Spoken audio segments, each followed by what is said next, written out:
I've been very fortunate to be involved in quite a lot of the mystery plays, particularly the Wagon plays going back to 1994, working through to 2014. 6 plays in all, not always acting. The second one, 1998, I foolishly decided to just be Wagon Master. So I didn't actually act in that one. I was behind the wagon instead of front of it. But I've done various roles in the other Wagon productions over the years.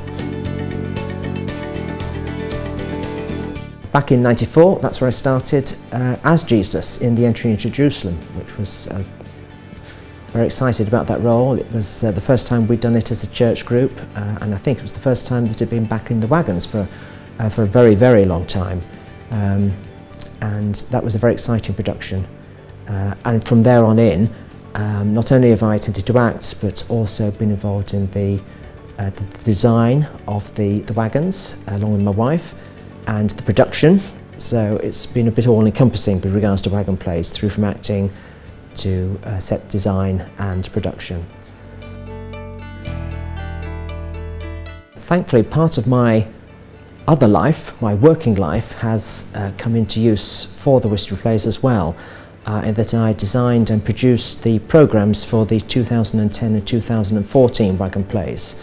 That was everything through from getting copy in, sourcing photographs, which were mostly produced by local photographer Lewis Outing, and then overseeing the printing and then getting them here for distribution. So that was quite an exciting aside to also being in those plays as well, because I was also Beelzebub in 2014 in The Harrowing of Hell, which was a baddie. I don't often get baddies, they always give me the nice roles, but instead of being a baddie, they actually played Beelzebub in a little bit of a comic way, but I could cope with that. It was a bit of fun.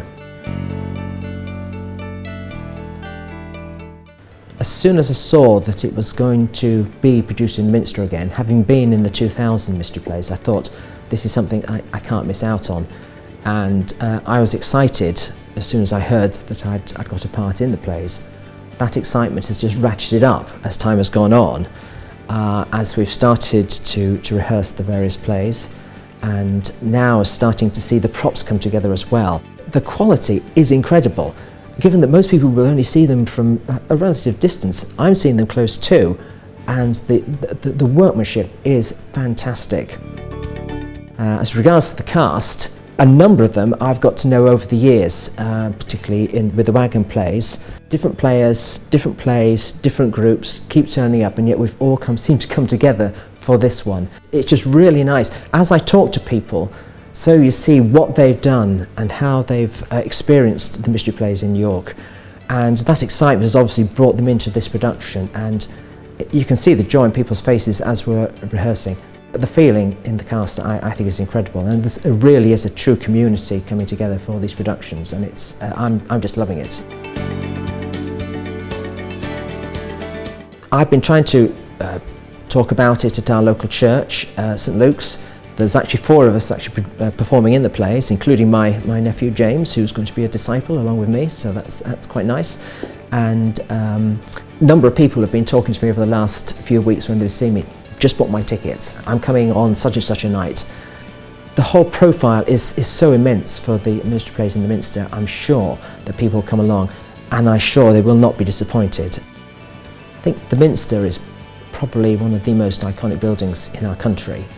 And certainly in York, I think it holds a very special place in people's minds. To have the plays, which again hold a very special place in the people of York's background, history, it's just a beautiful combination coming together to produce what I know is going to be an incredible production.